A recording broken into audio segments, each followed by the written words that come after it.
They looked at my arm distance and my lips, and they decided I'd be a great trombone player. Oh, that's hilarious. And my words were, Kiss doesn't have a trombone player. I was like, I'm not doing that. Welcome to Jesus in the Upper Left, where we're talking about gospel multiplication in the Pacific Northwest. Hey, thanks for joining us for this episode of Jesus in the Upper Left. My name is Gabe Kolstad, pastor of Westside Community Church in Beaverton, and I'm joined today by my friend Bart Hafeman. And I can't wait to unpack Bart's life as we're in the series on worship. You're going to love it. So let's get right into it. How you doing, Bart? Good. Good. Really good. Thanks for coming in. Yeah, thanks for having me. Yeah. That's cool. Okay, so what a lot of people listening are here for is trying to kind of get a sense of what's happening in the Pacific Northwest as it relates to how churches are going and what's happening with ministry and gospel multiplication. But what some people who are local might know is they might already know who you are because I said your name. Right. So we want to hear a little bit about what's going on, and I'm going to just dig in with some questions. So first of all, would you just tell us a little bit about your life? Tell us about Bart. Yeah. Well, I live in Scappoose, Oregon, which is a like little 8,000 Metropolis. Yeah, just a little small town, and I've lived there since I was like 7 years old. So I've always worked in Portland, worked in Beaverton, Hillsborough area, but so my life is a lot of commuting. I do a lot of commuting back and forth, and married to Bettina Hafeman, photographer, fantastic photographer, and fantastic human fantastic being. photographer. Did our son's wedding photos. Yes. And 4 kids, Zane, Zach, Xander, and Zoe. So all Z's. Yes. And 5 dogs. Oh my gosh. 5 dogs. I lost count. They're all really That's small awesome. dogs now. And we've got... Now? Did you shrink them? We had 2 dogs that were bigger that didn't end up meshing in with the pack quite so well. Oh, wow. So that's hard. Yeah, we're down to 5. Okay. And they're just adorable and they function really, really well. Yeah. And then we've got 3 cats. And the 3 cats came from Maui. Truly is. Oh, really? Yeah. All 3 cats came from Maui. They're all rescue cats Wow. from Maui. And 2 of them are brothers, Milo and Maui. And the other one is named Kiko. And we just got him on our last little trip over to Maui. So, Okay. That's great. Yeah. Very cool. So you, we're in a series on worship, and just to let the cat out of the bag, I guess. Yeah. Bart's our worship leader at Westside, and it's been such a joy to have you on our team, and you bring so much energy and life. A lot of that's because you've had a ton of experience with music. Why don't you talk about that side of your life? Oh, man, I've been playing music ever since 2nd grade, is what I tell everybody. Started out just being obsessed with drummers. I don't know. I think it was probably Kiss that got me obsessed with drummers, and it was the aspect that the performance aspect. The guy was like on a car lift in the air, and it was just fireworks going off, all this different type of stuff. Yeah. And I was like, wow, that's amazing. And so, I was listening to music. I remember my mom and dad bought me a Mr. Microphone. Man, I haven't heard that in a while. Okay, Standing Mr. in front of the mirror, just, singing along with a record that was on a record player. And it wasn't too long when we finally moved out to Scappoose when I was 7, because I was born in Newburgh, but moved out to Scappoose when I was 7. I had a little bad stint with wrestling. I was, my dad was PE teacher, and always wanted me to be a wrestler, and I did good in Newburgh. I got thrown into a whole auditorium of wrestlers in Scappoose, and kind of just had it's not that I did bad wrestling. I almost did too good against somebody I didn't know, and it's like, if you come back here, and I was like, I went home to my mom, and I'm like, I don't want to wrestle anymore. Oh, wow. She's like, oh, honey, well, how about taking piano lessons? I was like, okay. Yeah, I was all up for piano lessons. Piano teacher was down the street and walking distance, and started taking piano, which turns out to be a percussion instrument because it's hammer related. Oh. And I did quite well at that, although she did discover 2 years into it, I wasn't really reading music. I was kind of reading skips and using my ear I see. to fill in all the rest of the gaps. So I wasn't truly learning to read music, but she did discover I had an ear. And fifth grade came, I was tested for sight singing and air training and for an instrument. And I performed well on this clap exercise and singing something back. And then they looked at my arm distance and my lips, and they decided I'd be a great trombone player. Oh, that's hilarious. And my words were, Kiss doesn't have a trombone player. I was like, I'm not doing that. And so they let me go ahead and do what I wanted to do, and that was play drums. And my mom found a little drum set at like a local garage sale and brought it home, and I started playing drums. And yeah, and from there started a band up in seventh grade, carried all the way through high school, and I was always the drummer until about sophomore. What was that band's name? Do you remember? First band was named Detonator. Detonator. There were some great band names back then, right? Yeah. Detonator was, it was so funny, our songs, if I, thinking through them here. And then it was, I think I was about a junior year in high school, and I was the drummer for the jazz choir. And I watched people going up having to do an improv vocal solo. And what that means is you're having to come up with vowel sounds and like a zuba-da-ba-bow, that kind of stuff, where you're just creating stuff out of your head that goes with the music. And I was watching all my friends like just go through this horrible experience because they're being put on the spot and they have to think in the moment. And I thought, I felt bad for them. I thought I'd kind of like to even the playing field and try that and put myself in the same position. Right. As being empathetic in a way. Not realizing I might have an into this because basically you're creating vocal drum fills. Basically is all it feels like. And so I went up and did a solo, and they were like, that was the last day I played drums in the jazz choir. They got another drummer.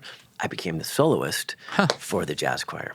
And isn't it funny how, looking back at your life, how the little twists and turns that you don't realize, God is behind the scenes moving things around, and then this becomes a major thing. Yeah. Yeah. And it was later that year, I want to say probably 3 months later, I went out, because I had a car in high school. I went out to my car, and there was a flyer on my car, and it was advertising like a free band, free hamburgers and hot dogs, that kind of stuff. And I'm like, dude, I'm in high school. All that stuff sounds awesome. Live music back then, it was like, we don't get that out here. We're scapoos, you know? So, and it was on a Sunday night. So they were advertising it on a Friday. The flyer ended up on my car on a Friday, but the actual thing was on a Sunday night. And so I went out to this thing, and it turned out to be the first day of, it was like a Bob Kreider festival. And he was like a speaker who just kind of went around and through week-long festivals and had a band. And their first night incorporated getting a lot of youth there. And so it truly was music, hamburgers and hot dogs, and it was a blast. And it was a Christian-based festival. And by the end of the week, I went back, I think maybe 4 or 5 times. On Friday night, I accepted Christ that night. Wow. And immediately changed the band name from Detonator to Trusted Prophet. Did you seriously? Like right away? I changed all the lyrics to all of our songs. And the guys in my band were like, what are you doing? And I got hooked in with the local church there. And one of the guys playing bass at the church became one of the guitar players for Trusted Prophet. And he was the first person who kind of introduced me into the concept of like leading worship and what that was. And then Trusted Prophet turned into a band name called View, which was just VU, like a VU meter on an old stereo. And there's a couple albums up on Spotify. It's just basically like Stryper. Yeah, it's like rock. Yeah, so, yeah, Christian rock. So wow. Okay. So yeah, that's kind of sort like, of your background, and then so you then led worship for a while after that. Was that like right away, or was that a few years later? I want to say, let's see here, probably. I want to say 3 years out in Warren. Okay. Yeah. Warren, Oregon. It was in between Scappoose and St. Helens, a Yeah. little small area. Yeah. Warren Baptist Church is what that was. And then from there, over at Village in Beaverton, I wasn't the main worship leader, but I was in charge of, I was a Sun City producer there, which had some responsibilities of producing the youth program, which included music, but was also like the young adults and below worship leader for all that. So if there was a junior high or senior high or young adults thing, I was the guy, no matter where it was at. So that was what I did there. And then from there, over at Hinson for a while downtown with Bonnie Knopf. And then from there... Some people listening are going to be like, I know of these people. Yeah. Bonnie Knopf. She's kind of a staple in the Northwest here. And then over at Mountain Park Church. Yeah. Over in Lake Oswego and South Hills Community Church. Okay. I was with Pastor Bill Perkins over there. Okay. So, yeah. So, and then there was a long period of time, like 2004 to 2020, where I every once in a while showed up at church and would play an instrument, like in the band or something like that, but nothing highly regular. I was mainly just focused on Hit Machine. Yeah, which we haven't talked about yet, but then that was something. When did you start Hit Machine? 1999. Okay. So that was simultaneous with doing some worship leading and doing a band in the city. Yeah. And was it always Hit Machine? Was it always called Hit Machine back then? Yeah. I think that was the first thing that I pursued in that realm. And yeah, there was maybe 5 years of overlap where Hit Machine was just starting and getting going. And I was leading worship. And pretty soon it was, Hit Machine was, really, really busy. And there were other factors that were in there as well with having a young family and all that. Yeah. And it made sense to choose that path at that time. I didn't know how long that path was going to be, but what is that? That's like 16 years later. And the first worship leading I did was during COVID, and that was over Facebook Live. Yeah, that's your place, right? It's from your place, and you were just in a barn. Yeah, I just created my own opportunity because I felt like people needed to hear something uplifting, and I did too. Yeah, I really did too, and so I needed some reconnection there. And I thought, in my reconnection, it's natural for me to kind of spill that out, a little outpouring of that. So. And I was shocked at the response. I thought there would be like a lot of, this isn't the place for that. This isn't the such and such. But no, it was really, in fact, to this day, I still have people ask me, are you going to start that back up? Oh, you're kidding, yeah. And I'm like, yeah. I've been tempted to a couple of times, but yeah. That's cool. Yeah. Okay, so, and Hit Machine really did take off. I mean, you guys were cranking before COVID, right? Then, of course, that came to a grinding halt, just like everything else did, right? Yeah. Do you mind sharing a little bit about your journey, your reentry into worship leading after that 16 years and how that went? And I mean, we had a fun interaction that I know is part of that story. And, I think it's it's interesting to see that happen because you came out of such a, like, entrenched so much in the Portland music scene, and Oh yeah. you know, and then I remember the switch happening. But tell us about that little reentry. Yeah. So I spent, I mean, how many years would that be? That would be like 1999 to 2020. So that's 21 years. Yeah. Just, grinding on Hit Machine, making that thing happen. Yeah. And it really did. So we were playing all the big things in the Northwest, and it comes to a halt all of a sudden. And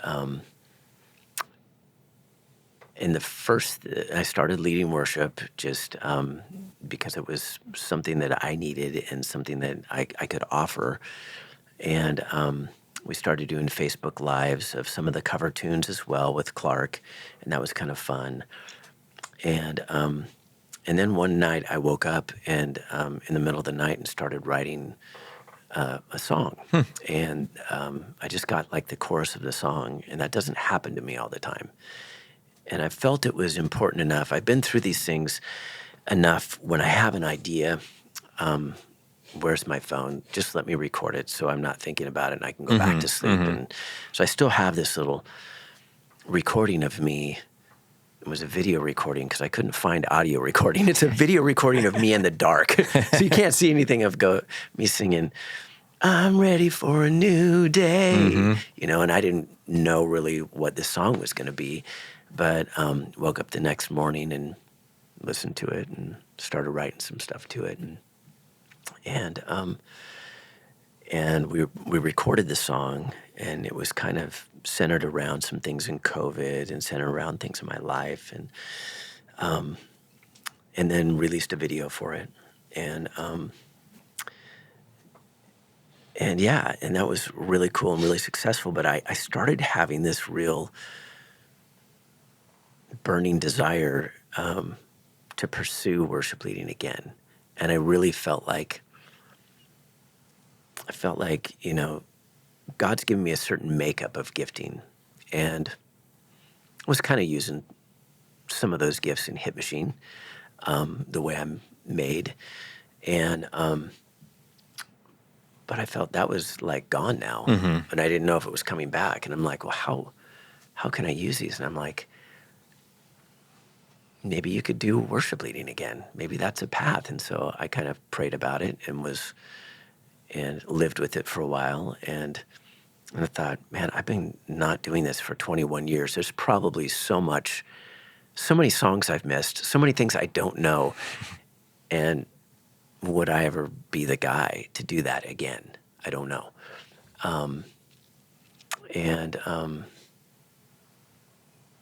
Through a couple phone calls, found out there were a few churches that were looking for some people. I filled in at a couple churches, and also was getting hired out to play some instruments at another bigger church in an area. And I kind of went through all the different instruments, and they finally put me up leading. And so I went through the whole thing there. Wow.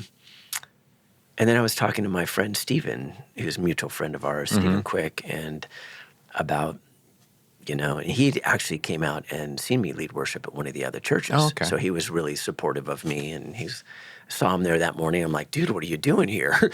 He's like, yeah, I'm just, I used to go here a long time ago. And I'm like, really?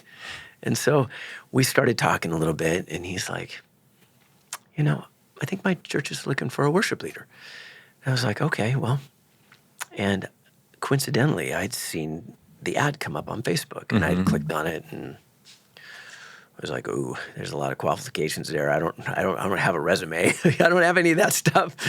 So I've just been doing Hit Machine for 21 years. That's my resume now. So, and so he said, just contact Gabe, and I don't remember who gave who the number, but we got in contact, had a really nice talk. And I remember something that made a huge impression on me is you were like, I like your song New Day. I was like, I was surprised you'd heard it, for one, because in my head it was a Hit Machine release. Mm-hmm. And I'm like, okay, yeah. And I was like, oh, shoot, hopefully that doesn't count against me here. And you're like, it's a worship song, right? And I never really thought of it in that sense. And as I go back and look at it, I'm like, yeah. And we've done it here. Mm-hmm. And it's all over that song. Yeah, And it so is. I could see how God was, without me even knowing it, aligning things Yeah. and setting things up.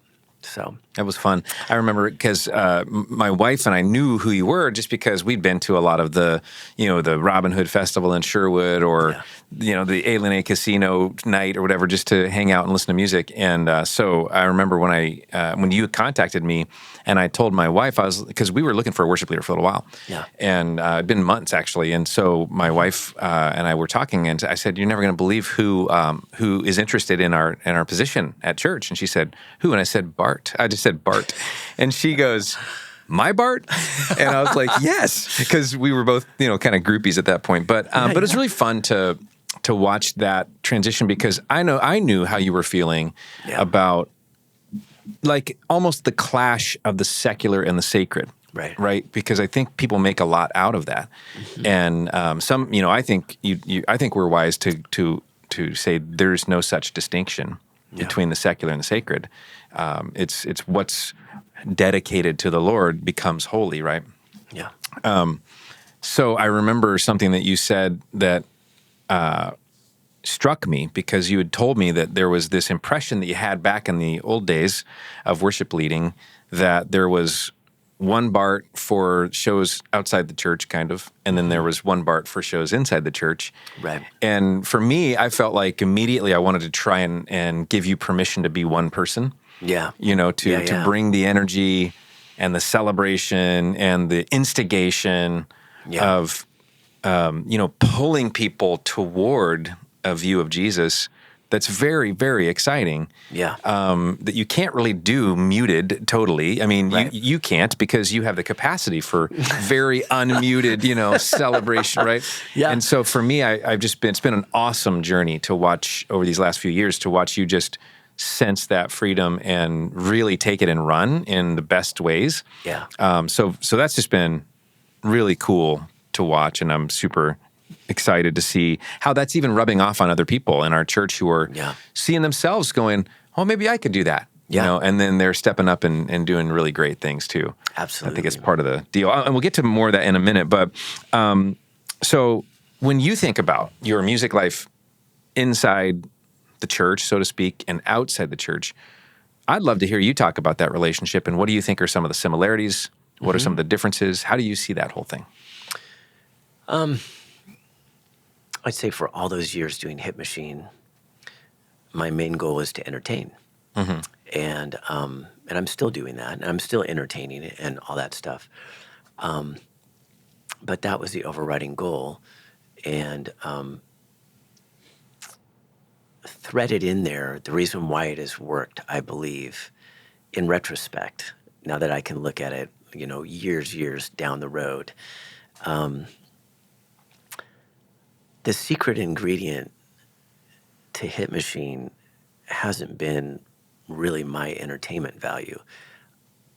I believe it's been the fruits of the Spirit that are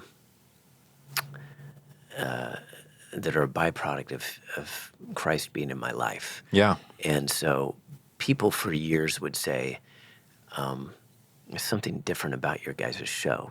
I leave feeling a little bit different. Mm-hmm. And it's one that we try to be inclusive, but we're not trying to poise ourselves as rock stars. We're trying to say, hey, you're part of the show. We're in this together. Let's break down that wall, mm-hmm. And that, that's birthed through things like humility, It's like, it's not that, it's that. Mm-hmm. And that comes from Christ, because apart from that probably wouldn't be there. Right. It probably wouldn't. So the joy factor, everybody always talks about that. We just have genuinely a good time. Gratefulness. when I hit the stage, I'm genuinely grateful for getting to. It's not like a burden. Like, yeah, here I go doing this same old job again, that kind of thing. That's not even a thing. I'm like, I can't believe I get to do this, and I get to do it again today and in this capacity, So that has always been kind of a thread and a secret ingredient of Hit Machine. And that all adds up to something and gets transferred without even saying anything to the crowd. I would say similarly, those are definitely all byproducts in me as I worship lead as well. My job is to point away from me and point to him and encourage people to, the room to have an experience, and to, and certainly if those things aren't in check, you can be not a helper, but a barrier. You can actually become a barrier to that happening. And so I think they're becoming more similar than I ever gave it credit for. And I'm really seeing myself as like moving in between those two pretty seamlessly.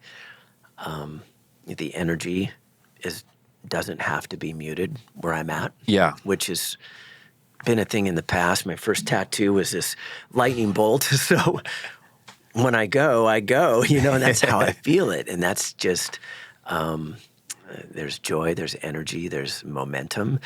Some of that can be like, whoa, a lot to take in. Certainly at a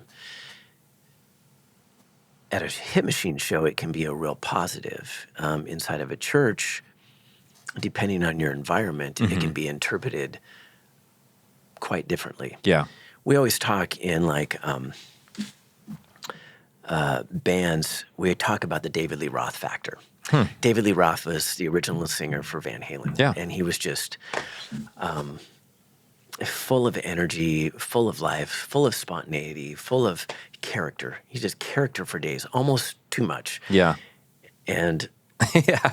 We all probably know a little bit what you're talking about. yeah. And he translated well on stage. Probably a little bit too much in real life. If that's really how he was in real life, we don't know.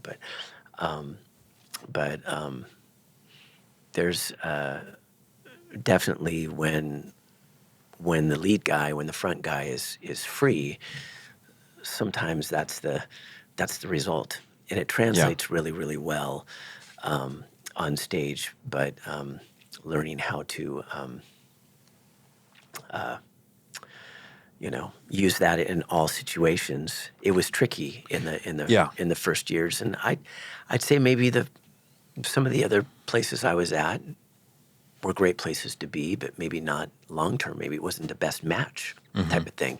I feel like I found, I don't know, like I was just placed into a really good match. And so it has been great. All cylinders, I feel like, are firing right now. Yeah, and I think one thing, you mentioned the fruits of the Spirit, and I think, maybe I'll speak from this side of the relationship as a lead pastor, going, we need to find somebody that fits the culture of our church, that understands, our mission, vision, values, and so what I liked about the way you've approached this, and maybe this would be something for anybody who's out there that is a worship leader, leads music at a church, wants to move into this direction, is to think about this factor, is that you did approach with the humility. And you didn't come in going, this is how I do things, and you can like it or lump it.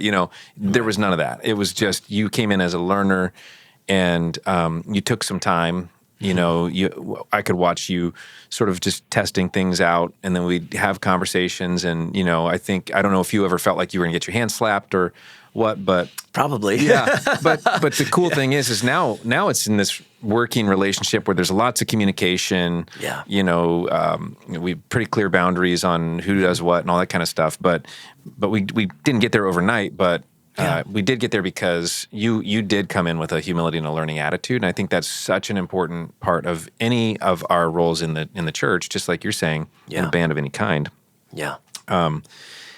Anyways, it's been wonderful, and we're grateful, and I love the connection between God preparing you for something and using you all along the way, and then now seeing how what you've experienced has built you to this point where what you're doing right now is such a hand in glove fit. Yeah. And it makes me kind of wonder how you define worship. We've asked that question a couple times here in the series. Define worship for us. Like, what would you say to that? How do you define what worship is? Just getting to that place where in that moment we're just genuinely responding to him for who he is, his awesomeness, his all his different attributes, and what he has done for us in our life, and the full recognition of that. And sometimes it hits me during a worship song. Yeah. It just really does, and you can play back certain Sundays and you'll just hear me drop out momentarily, or my voice is not good now, so I'm gonna let the other people take it for a second. But quite often during baptisms, that can happen because I'm just realizing, who God is and how great He is, and these 20 people getting baptized today they're on a new trajectory in life now. Yeah. It's so inspiring, and and I just have a genuine desire for people to, like with Hit Machine, I want them to experience a good time. I want them to leave feeling positive, feeling like it was a good time spent. With worship, I want to be able to help to lead people into a moment where they can become changed in some sort of a way. Not changed through the music, but if their heart is softened in a certain way, if a song spoke to them in a certain way, or maybe they're just brought to a certain point with music and words, and maybe it's the power of the music that morning, or somebody sung something that just hit them a certain way, or all that starts to amount to something, and they're left in a space to where now their heart it's open to receive what, usually it's you coming up and giving the message. And so it's, I'm really passionate about that. Yeah. I really am. And that pathway is a different pathway. I feel like every service, I try to be fresh. You know me. I like to know what's happening and have a grasp on it, but I want to leave a little room. Yeah. I want to leave a little room for interpretation in the moment. And like I saw somebody who I hadn't seen, the Brian and Heather. I remember that. This last Sunday, week in church. And I was like, these glasses are reading glasses. And so they do funky things from a distance sometimes. And I was like, I think that's the outline of Brian's head. That looks like Heather. That looks like their daughter. There's 3 of them. I'm like, that's them. They're in church. And so I really wanted to acknowledge and be real about it. Yeah. You know what? I'm really excited that you're here. I'm joyful about that. And I think you said, now we can get this party started. now we can get this party started. Yeah. It's like, That was yes. fun. Yeah. And during our greet, I jumped off stage and I wanted to go down there and give him a big hug and not let that time pass, because I don't know what the time after the service is going to be like. And Right. I know I've got 30 seconds right now. That's all I know. And so, so I was just floating with the That's moment. good, yeah. And It's fun to, it feels like what you're saying is you're trying to remove barriers for people encountering the Lord in that space. Yeah. And so you're working to find that way to do that, which is definitely an art, right? And an effort that He empowers. But there was a song, we used to sing it during camp, and I don't even remember all the lyrics to the song itself, but the main line, and I think it was written by Doug Hanks, just a songwriter from my past, but it was called "Let the Walls Fall Down," and that's breaking with any sort of like music, congregation, hit machine, audience. There's always like an unspoken wall that's there, and my goal is to usually go in with like a pickaxe. if it's like ice, I just want to crack it, and once it's cracked, everything is real again. Yeah. It's Okay. like, So I know there's people out there going like, well, yeah, how the heck do you do that in a church service? How do you do that in a church service? I think you have to be willing to take a risk. Okay. Not stupid risks. Sure. But a calculated risk. And I think that happens, and it's a muscle that's built over time. And it's kind of like what we have going, where after a few years working together, we've developed a trust. We just kind of know. And that can happen within yourself too. You start to trust, well, maybe if I don't plan everything I say and leave a little room in the moment to respond to something that's happening right before my face, maybe I can be more in the moment. Maybe that helps the room out. Yeah. Maybe that,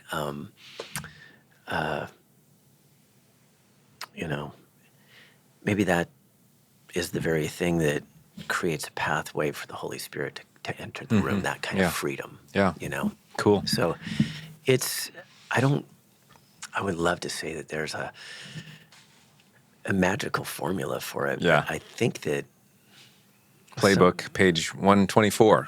some of it's open to interpretation in the moment.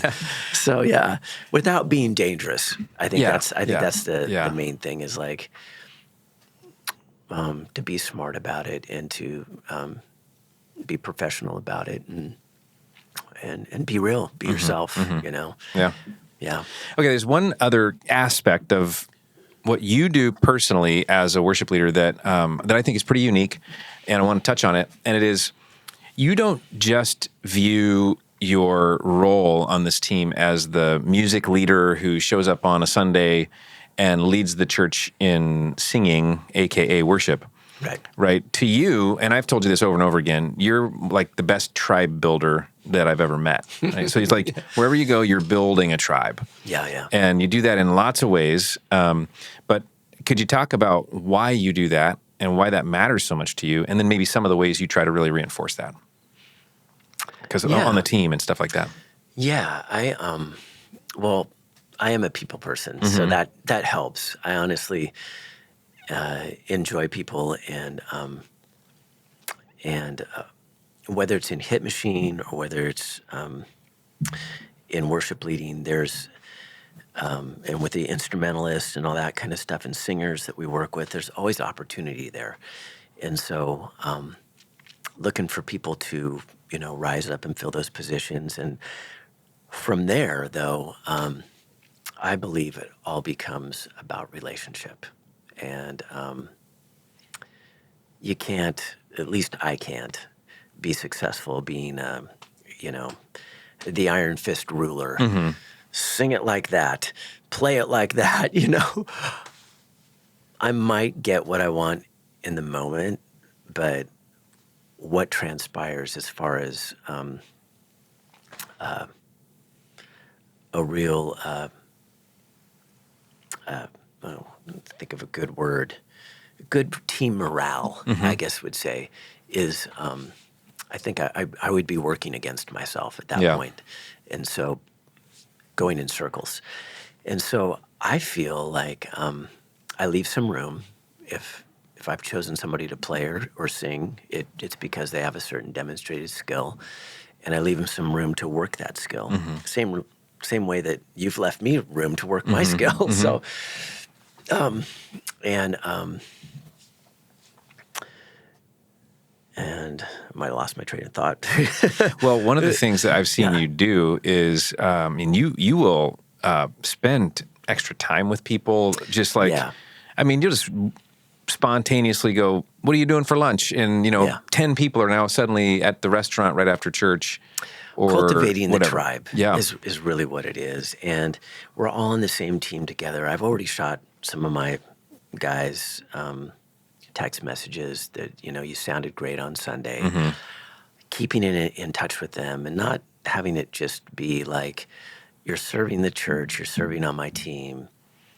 You need to be here by 6:15. And then I'll see you later until next week. Yeah. That's rather, that's not going to last long. You're not going to keep people long term, and it's not like a real relationship. And I desire to really get to know people and really help people, and they're always there for me as well. And all those relationships really mean something to me.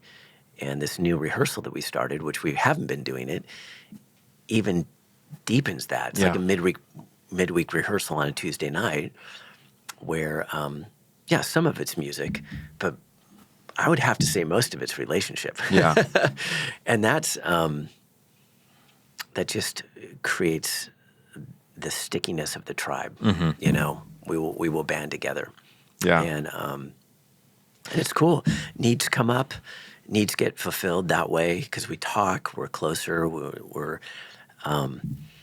some of our real life is spilling over because we're in the middle of the week. It's not show up on Sunday where, we've got a job to do. Real life is there. Yeah. And so we can say, how can I help? Stephen Quick got his ankle surgery this last week. Let's go see him, take him some food or something like that. I think it's a great picture of what the body of Christ is supposed to be, is, real relationships, serving together, loving each other, trusting people, giving them responsibility. We're seeing what I think is so awesome is to watch that now be multiplied.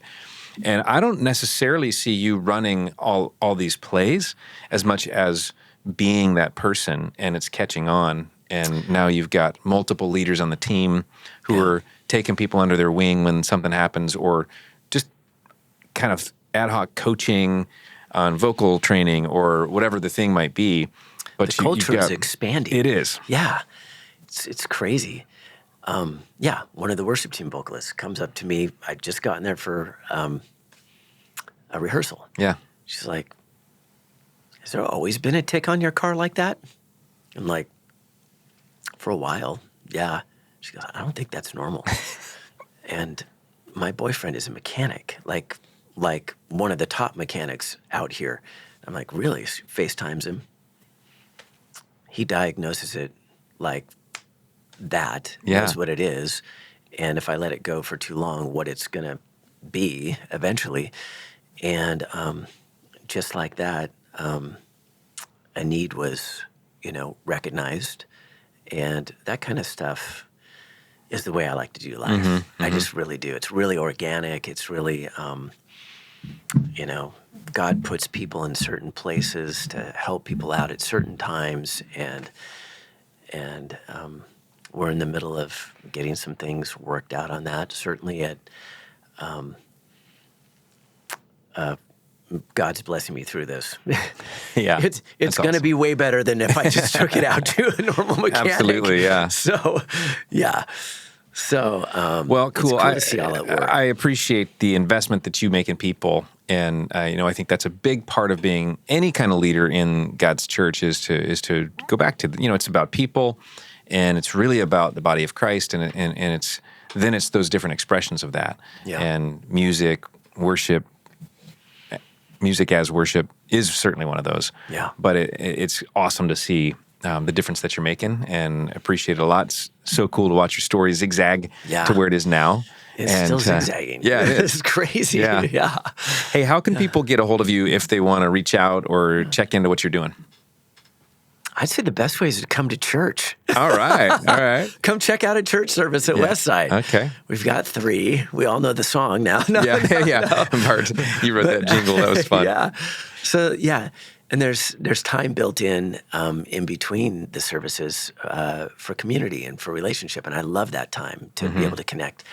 But aside from that, Bart at Westside Mail upperleft.com is my church email. Mm-hmm. There's Hit Machine. It's machine-entertainment.com. Okay. Is how you would find anything that related. Sometimes people come out and just see a show first. Yep. And in fact, that happened at a show this last week with a new guy on production team. Okay. And on my break, he came up and he's like, "Hey, I'm new on the production team at Westside." And I'm like, Oh, and then you came to a Hit Machine show. yeah. Yeah. It was like a Hit Machine Unplugged type of thing. Yeah. I'm like, really? And so just this last Sunday, when we had our little huddle thing, I was like, "You're the guy. You're the guy that I saw this last week." fun. He goes, "Yeah." It was really, really cool. So first time I met him was, just a few days before. I don't know if he was doing his homework or what was going on, but he came out there That's and it was really cool. So, yeah. Well, thank you. Thanks for all you're doing. Absolutely. And Thank you. look forward to what God keeps doing. Yeah. Thanks so much for joining us for this episode of Jesus in the Upper Left. We want to ask you a quick favor. Would you please subscribe so you don't miss a single episode, and share with those that are in your life that might benefit from the content. Hit the notifications button, rate and review, of course, and then head on over to upperleftshow.com where you can find bonus content, opportunities to connect with those around the city that are doing similar work as you, resources to help you, and just a way to connect to the community. We hope to see you again next time.